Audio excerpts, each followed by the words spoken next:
नमस्कार, स्वागत है आप सभी लोगों का आपके यूट्यूब चैनल जीएसएम क्लासेस में। मैं ज्ञानेंद्र वर्मा विज्ञान विषय के साथ, जिसमें आज फिर मैं आप लोगों के लिए भौतिक विज्ञान से संबंधित 10 महत्वपूर्ण प्रश्न लेके आया हूं, जो कि लगभग सभी परीक्षाओं में पूछे जाते हैं, चाहे वो पीसीएस हो, चाहे वो आईएएस हो, चाहे वो यूपी टेट हो, चाहे सीटेट हो, चाहे आपका अभी हाल ही जो विज्ञप्ति निकली है यूपी ट्रिपल एससी पेट की जो है इसकी हो, सभी परीक्षाओं में जो है बहुत ही महत्वपूर्ण प्रश्न हैं। उसी को देखकर 10 प्रश्नों की एक सीरीज बनाई जा रही है। लगातार हमारा चैनल आप सभी लोगों को 10 प्रश्नों की सीरीज प्रोवाइड करने को सोचा है, जो बहुत कम समय में आप देखकर और बहुत अच्छे से उसको याद कर सकते हैं, उसको समझ सकते हैं, उसको जान सकते हैं। देखने में तो केवल वो 10 प्रश्न हैं, लेकिन अगर आप उसे ध्यान से देखेंगे, उसकी व्याख्या देखेंगे, तो कम से कम 50 प्रश्न हो जाते हैं।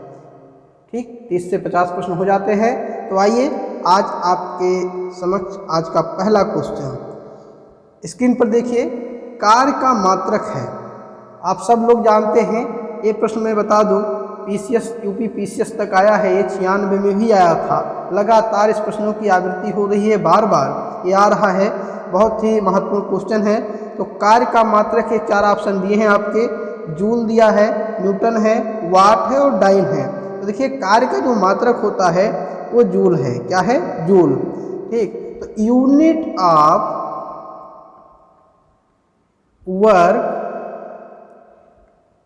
ऑफ वर्क क्या है?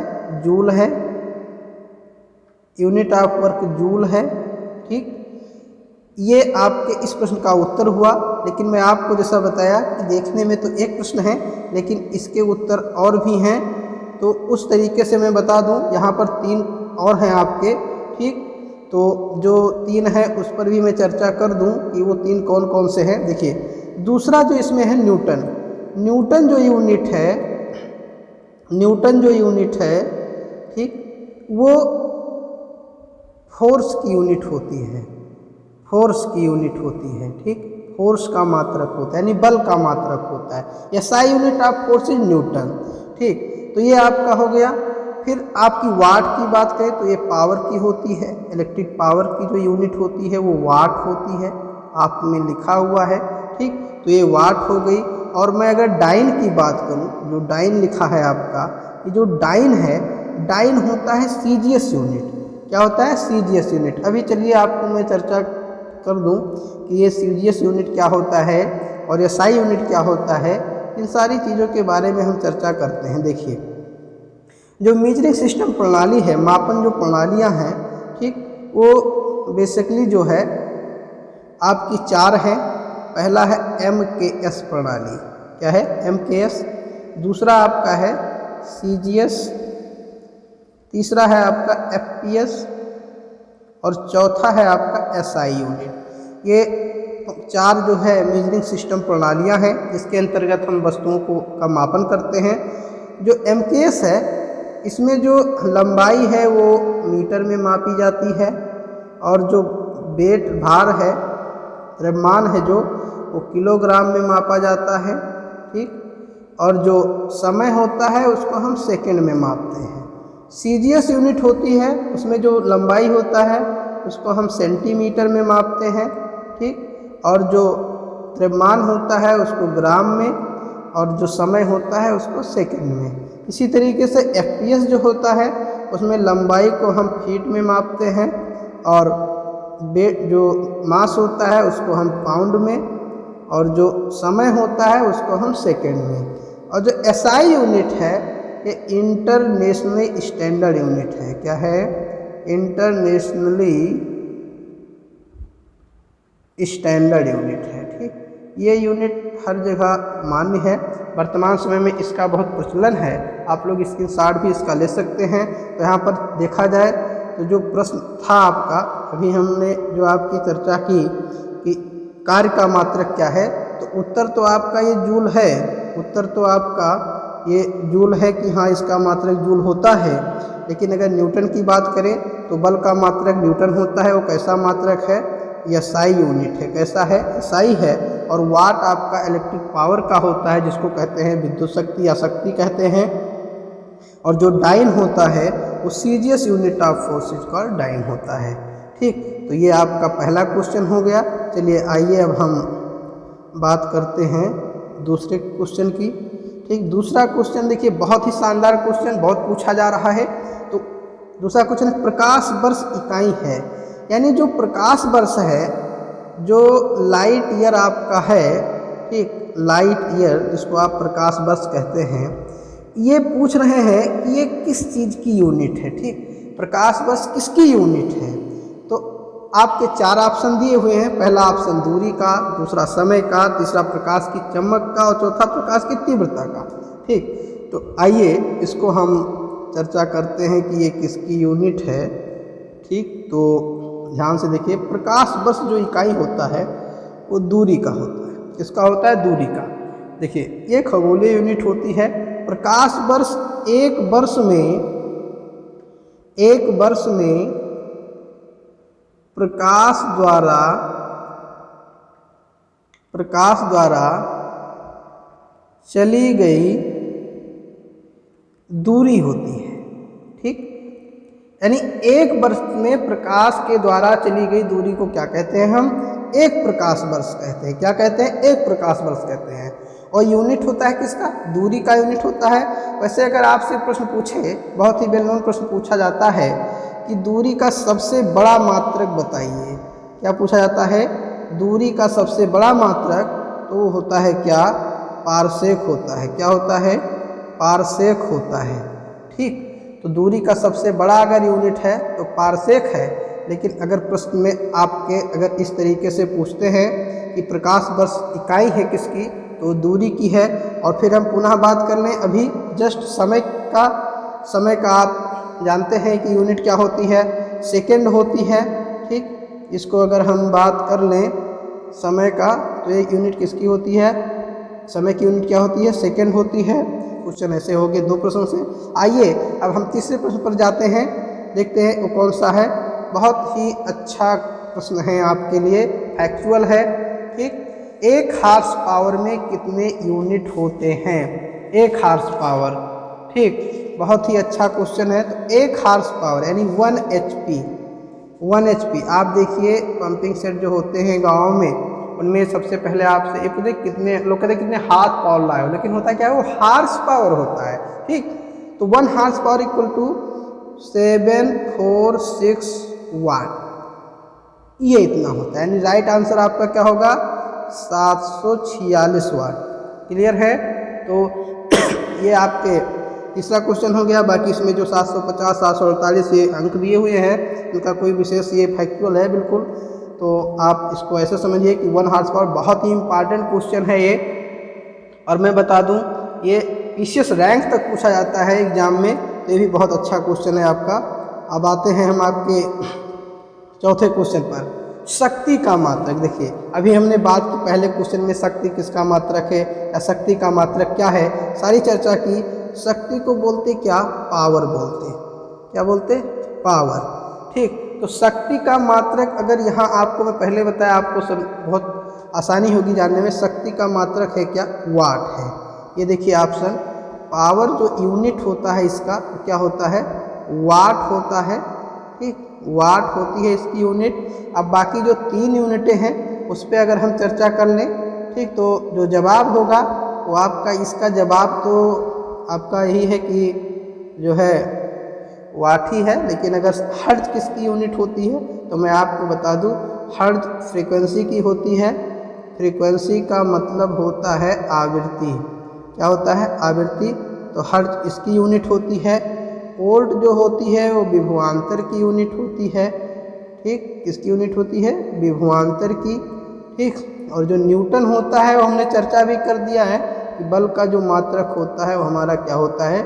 न्यूटन होता है। और इसको लगातार उपयोग में लाया जाता है। तो ये हुआ आपके एक और प्रश्न का उत्तर। तो अगर इसका उत्तर हम देखें, इस प्रश्न का उत्तर हम देखें, तो इसका उत्तर तो हमारा सिर्फ वाट है। इसका क्या है? उत्तर हमारा जो है सिर्फ वाट है। लेकिन अगर हम बाकी चर्चा करें तो हमारा जो यूनिट है वो क्या है, इसका जवाब वाट है, लेकिन बाकी चीज़ों को हमने समझा दिया है आपको, तो हमें लगता है आपको दिक्कत नहीं होनी चाहिए। चलिए आइए जो है, ठीक, आइए अब हम आपके अगले प्रश्न पर आते हैं। यह है आपका 5वां क्वेश्चन, बहुत ही लाजवाब क्वेश्चन है। निम्नलिखित में कौन सी एक सदिश राशि है? देखिए बड़ा अच्छा क्वेश्चन, बहुत पूछा जाता है, बार बार यही क्वेश्चन पूछा जाता है कि कौन सी एक सदिश राशि है। अभी मैं बताऊंगा क्यों पूछा जाता है, ये भी जान लीजिए। ठीक है, ध्यान दीजिए आप। तो इसका उत्तर है संवेग। क्या है? इसका उत्तर है संवेग। संवेग जो है एक प्रकार की कैसी राशि है? सदिश राशि है। ठीक, संवेग एक प्रकार की कैसी राशि है? सदिश राशि है। ठीक, लेकिन और यहाँ जो दाब ऊर्जा कार्य है वो भी किस प्रकार की राशि है? ये तीनों जो राशि हैं वो कहती हैं अदिश राशि है। क्या है? अदिश राशियाँ हैं। आपको यानी दो चीज़ें आपको समझाना पड़ेगा कि अदिश राशि और सदिश राशियाँ किसे कहते हैं। ठीक, तो आइए इस पर हम चर्चा कर लें थोड़ा, जिससे आपका क्लियर हो जाए। तो सबसे पहले अगर हम बात करें कि सदिश राशि किसे कहते हैं? सदिश राशि। ठीक, देखिए ध्यान से सुन लीजिए। सदिश राशि यानी वेक्टर क्वांटिटी। क्या है? वेक्टर क्वांटिटी है। ठीक, वेक्टर क्वांटिटी ये होता है आपका सदिश राशि। वह भौतिक राशियाँ जिनको व्यक्त करने के लिए दिशा प्लस परिमाण दोनों की आवश्यकता है। Both are required to present दो physical quantity, vector and magnitude is known as vector quantity. ठीक, तो आपकी क्या होती है? वेक्टर क्वांटिटी होती है। अगर हम इसको थोड़ा सा ध्यान दे दें, ठीक, तो सदिश को अगर हम देखें, ध्यान दीजिए, अभी मैं आपको दिखा रहा हूँ। ठीक, सदिश पर बहुत आराम से आप जान सकते हैं। ठीक, तो जो सदिश है हमारा सा, ये देखिए सदिश राशि में जो है ये, ठीक, देखिए इसको समझ लीजिए बड़े आराम से, कोई दिक्कत नहीं है। ठीक, जो सदिश है अगर इसको हम अलग कर दें, ऐसे समझ लो, कोई रटने की जरूरत नहीं है, सा प्लस दिस, ऐसे जान लीजिए। ठीक, कोई छंद विच्छेद की जरूरत नहीं है, जनरल में बता रहा हूँ आपको। सा का मतलब समझ लीजिए सहित, और दिस का मतलब दिशा। ठीक, दिस का मतलब दिशा। एक चीज़ आप जानते हैं, दुनिया की कोई भी द्रव्य वस्तु होगी उसमें द्रव्यमान होगा उसका। ठीक, तो मैग्नीट्यूड तो है ही है कुछ ना कुछ उसका, लेकिन अगर उसमें दिशा भी है तो आप जान लीजिए वो वस्तु कैसी हुई? सदिश हुई। ठीक, अब अगर हम चर्चा कर लें अदिश की, ठीक, इसकी चर्चा कर लें अदिश की। अदिश को हम कहते हैं स्केलर क्वांटिटी। क्या कहते हैं? Scalar quantity. तो अदिश राशियाँ वह राशियाँ होती हैं या वह भौतिक राशियाँ होती हैं जिनको व्यक्त करने के लिए केवल परिमाण की आवश्यकता होती है, दिशा की नहीं। मतलब स्केलर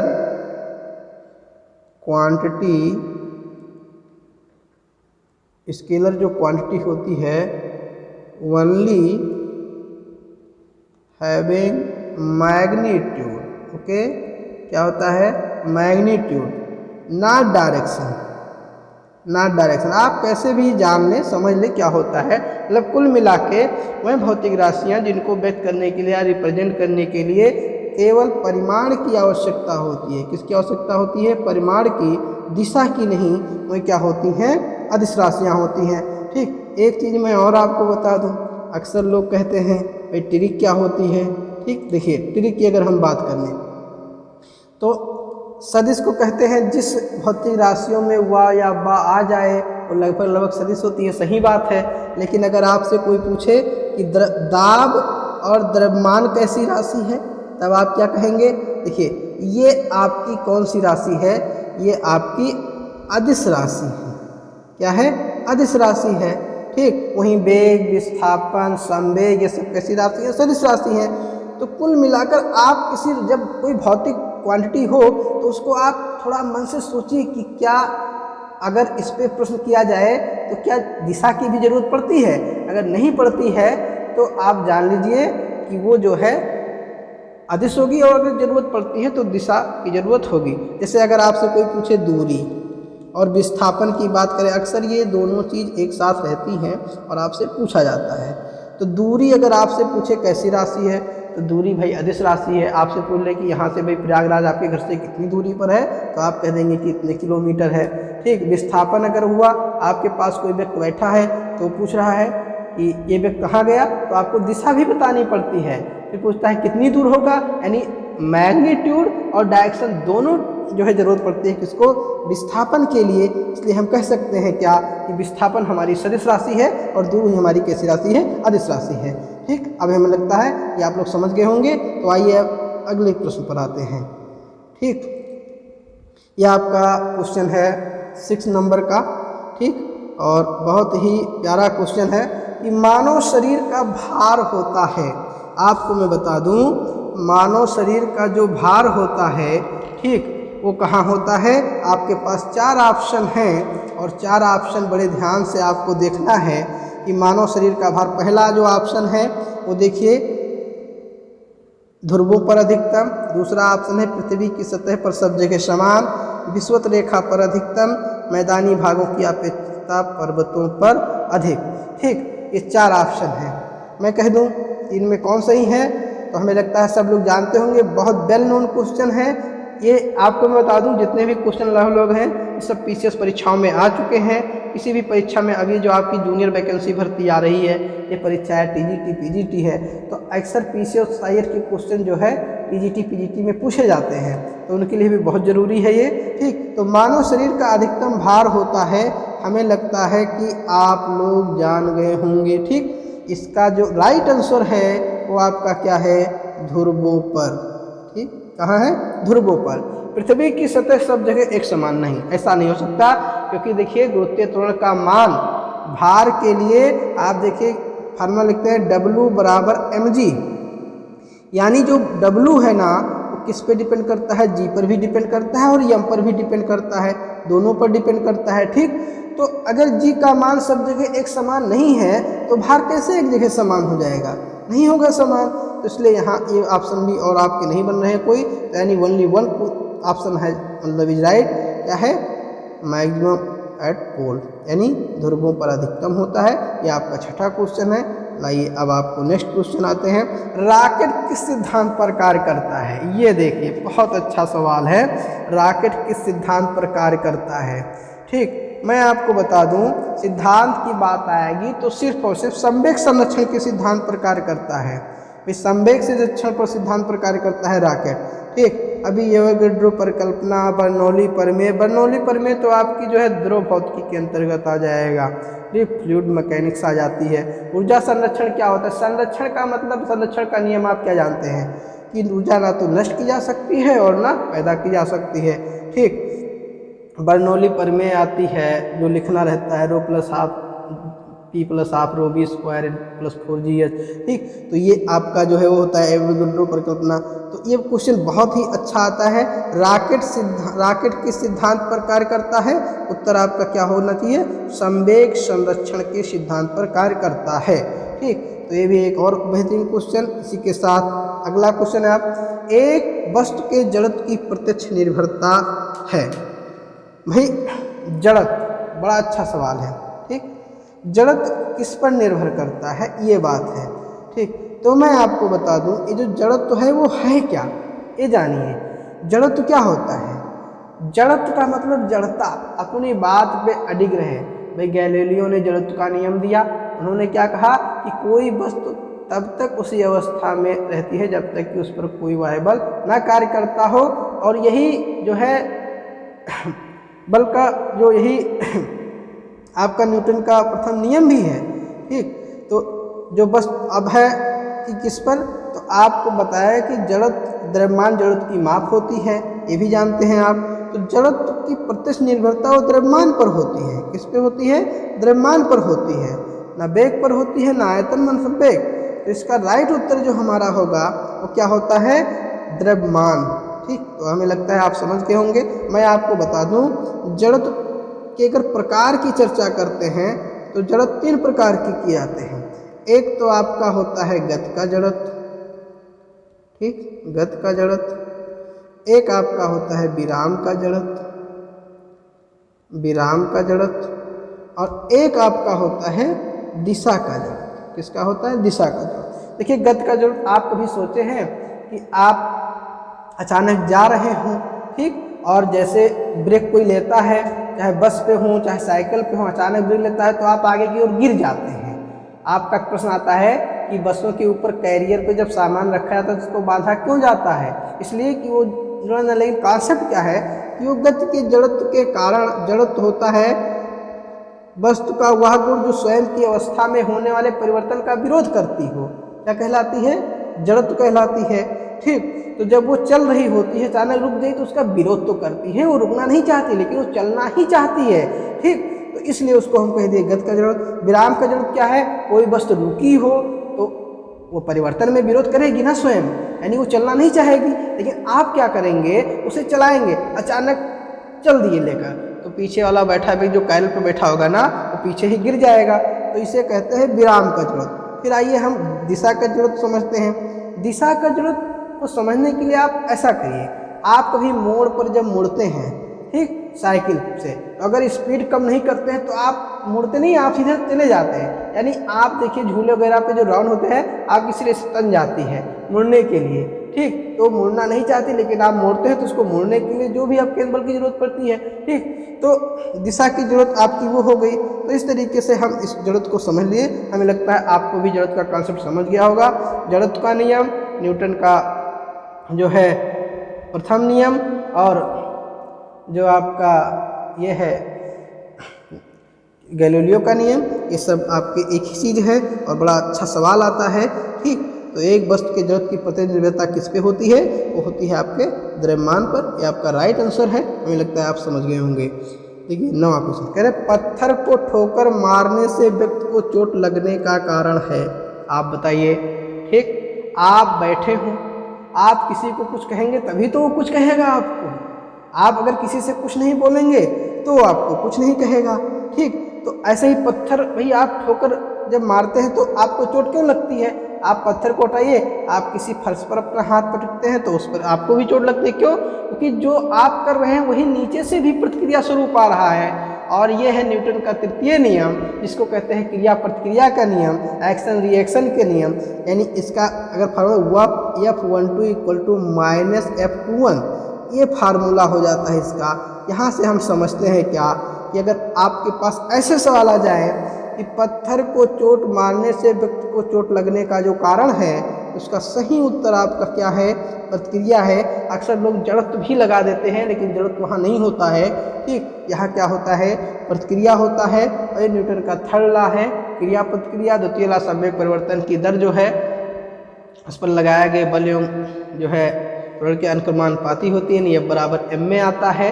ठीक, और प्रथम नियम आप जानते हैं, जब किसी वस्तु पर जब तक कोई बाह्य बल न लगाया जाए वो वस्तु जो है उसकी अवस्था में कोई परिवर्तन नहीं होता है। ठीक, ये भी आपका है। तो ये आपका 9वां क्वेश्चन हो गया। इसका जवाब क्या है? प्रतिक्रिया जो है। ठीक, आइए आज का अंतिम सवाल है, जब कोई वस्तु ऊपर से गिराई जाती है तो उसका भार होता है। चलिए आपको बता दूं, आप पहले इस पर जाइए ही ना, ये चारों ऑप्शन आप देख लीजिए एक बार, उसके बाद समझिए आप कुछ नहीं आता है, आप कैसे लगाएंगे? तो आप थोड़ा ये जूम करिए कि जब कोई वस्तु ऊपर से गिराई जाती है, ठीक, तो उसका भार होता है क्या?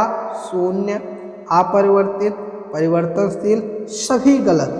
ठीक, क्या होता है? सभी गलत। तो मैं आपको बता दूं, ठीक, कि आप अपने घर पे जाइए और अपने छत पे खड़े हो जाइए, वहाँ से 5 किलो आप अनाज ऐसे फेंके नीचे। तो अब बताइए, तो क्या उसका भार कम हो जाएगा नीचे? नहीं होगा ना। तो यानी इसका जो राइट आंसर आपका होगा, इसका जो राइट आंसर आपका होगा वो क्या होगा? अपरिवर्तित। क्या होगा? अपरिवर्तित। ठीक, यानी जो राइट आंसर आपका होगा वो क्या होगा? अपरिवर्तित होगा। यानी ये जो आपका क्वेश्चन आंसर है यही सही होगा। तो ये लीजिए आपका 10 क्वेश्चन हो गए, 10 सवाल हो गए, तो बेहद ही महत्वपूर्ण है। मैं आपको पुनः बता दूं, अगर ऐसे ही क्वेश्चन आते हैं, ठीक, अभी आ जाए मनुष्य का भार अधिकतम, या हम कहते हैं किसी पिंड व वस्तु का भार अधिकतम कहाँ होता है, ध्रुवों पर होता है। ठीक, और आपसे भी कोई पूछ ले कि त्वरण का मात्रक क्या होता है, ठीक, त्वरण का मात्रक क्या होता है, तो आप क्या बताएंगे, मीटर प्रति सेकेंड स्क्वायर। ठीक, ये त्वरण का मात्रक हो गया। ठीक, अगर आपसे कहते संवेग परिवर्तन की दर बल के न्यूटन के किस नियम को फॉलो करती है, तो आप कह देंगे सेकेंड लॉ को फॉलो करती है। किसको, सेकेंड लॉ को फॉलो करती है।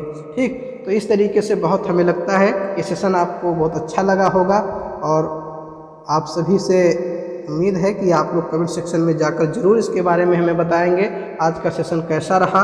ठीक, और देखिए जो आपका एक क्वेश्चन है, ठीक, वो ऐसे ही आपको 10-10 प्रश्नों की सीरीज मिलती रहेगी। बहुत जल्द ही हम आपको एक एपिसोड और देंगे, और बस इतना ही आपसे कहना है कि बिल्कुल अगर आपको ये सेशन अच्छा लगा हो तो आप हमारे चैनल को लाइक करिए, सब्सक्राइब करिए और शेयर भी करिए, जिससे और लोग भी इसका फ़ायदा उठा सकें। और सब्सक्राइब इसलिए कर दें जिससे आपको नोटिफिकेशन मिलती रहे, और उस पर आप जो है उसको आपको कोई आपका वीडियो मिस ना हो, और निश्चित ही हमें लगता है आपको सफलता दिलाएगी। बहुत चुनिंदा सवालों को लाया जाता है आप लोगों के लिए। तो ये इसी शब्दों के साथ आपको फिर मैं अगले एपिसोड में फिर 10 प्रश्नों के साथ मिलूँगा। तब तक के लिए जय हिंद, धन्यवाद।